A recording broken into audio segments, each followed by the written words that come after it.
So it's a constant evolution, man. I've never arrived.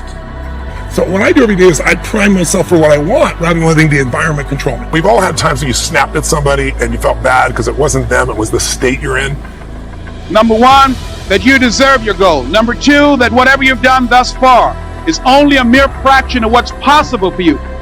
How do I get it? Believe me when I say that you have a gift. You have a passion about that gift and with the right plan, you can leverage that gift to fulfill a dream. Believe me when I say this. It's true. It's no less true than the law of gravity, or that 2 + 2 is 4. Believe in this truth and you will have the attitude you need to succeed. That's right now, I'm stressing out 2-3 hours a day. I'm trying to reinvent the wheel. I'm like, oh man, I went through Navy SEAL training being fucked up.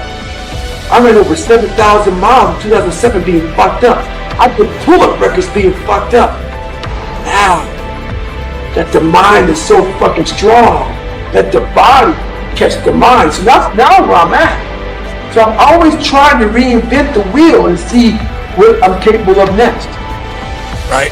Well, there's no excuse for that. If you prime yourself, you set yourself up. But the way I did it is I do this process. It's 10 minutes. I put some music on. I do this massive change in my breathing, so it radically changes the way I feel.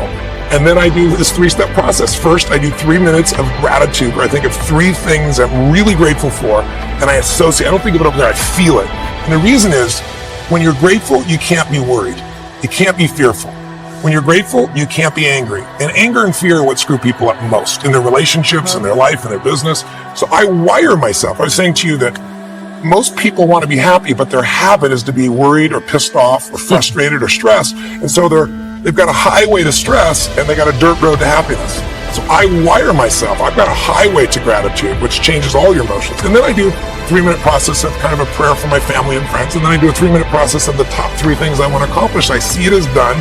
And I feel it. I'm done in 10 minutes. So sometimes I go 20. But my deal is 10, so there's no excuse not to do it. Can you imagine getting to the end of your life, looking back only to discover that you only used 10% of what was given you? Jim Rohn said something I like very much. He said, when the end comes for you, let it find you conquering a new mountain, not sliding down an old. So I'm urging you to continue to be a mountain conqueror. But I don't know what your goals are. My goal is to be the best son that I can be to my mother.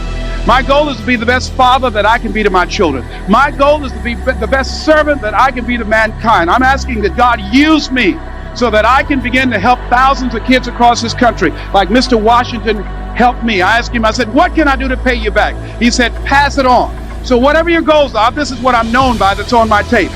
It says simply this, that if you want a thing bad enough to go out and fight for it, to work day and night for it, to give up your time, your peace, and your sleep for it, if all that you dream and scheme is about it, and life seems useless and worthless without it, and if you gladly sweat for it and fret for it and plan for it, and lose all your terror of the opposition for it, and if you simply go after that thing that you want with all of your capacity, strength and sagacity, faith, hope, and confidence, and stern pertinacity, if neither cold poverty, famish, or gulf, sickness, or pain, of body and brain can keep you away from the thing that you want, if dogged and grim you besiege and beset it, with the help of God you'll get it.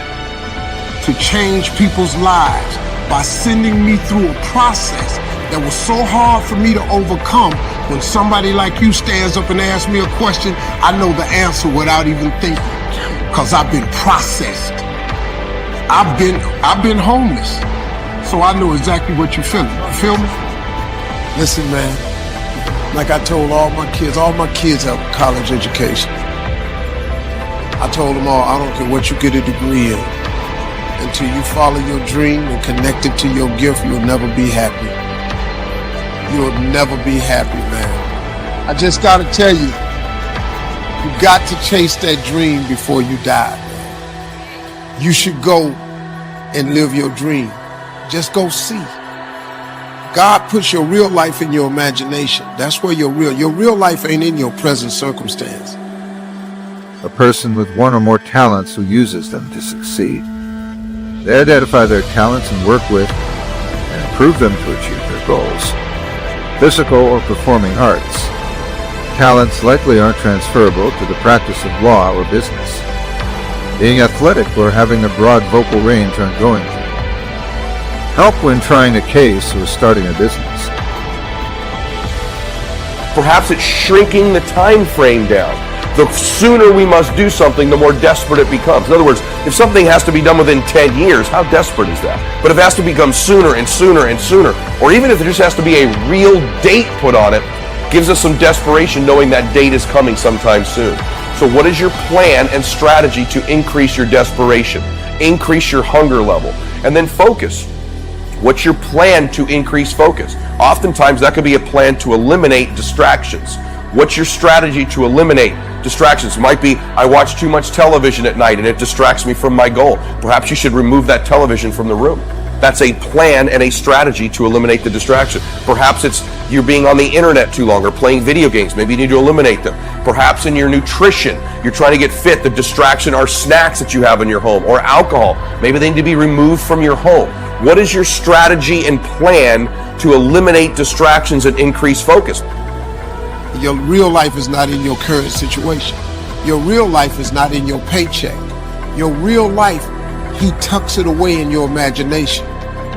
Albert Einstein said, imagination is everything. It's a preview to life's coming attractions.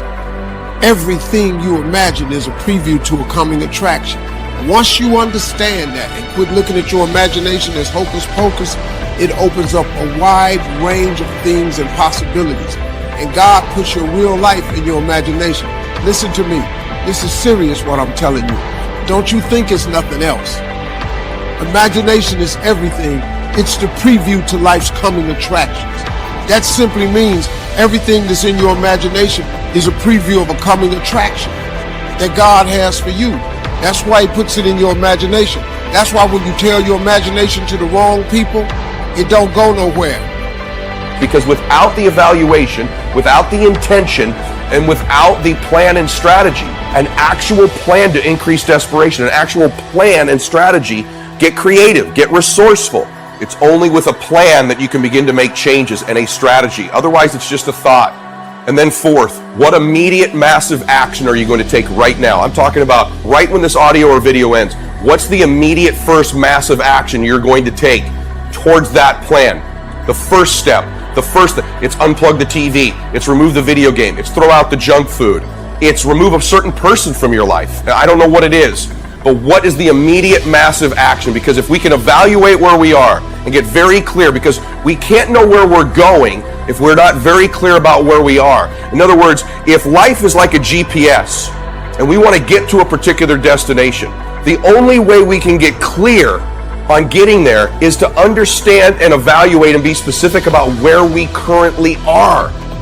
Focus on those talents that would help you achieve your goals.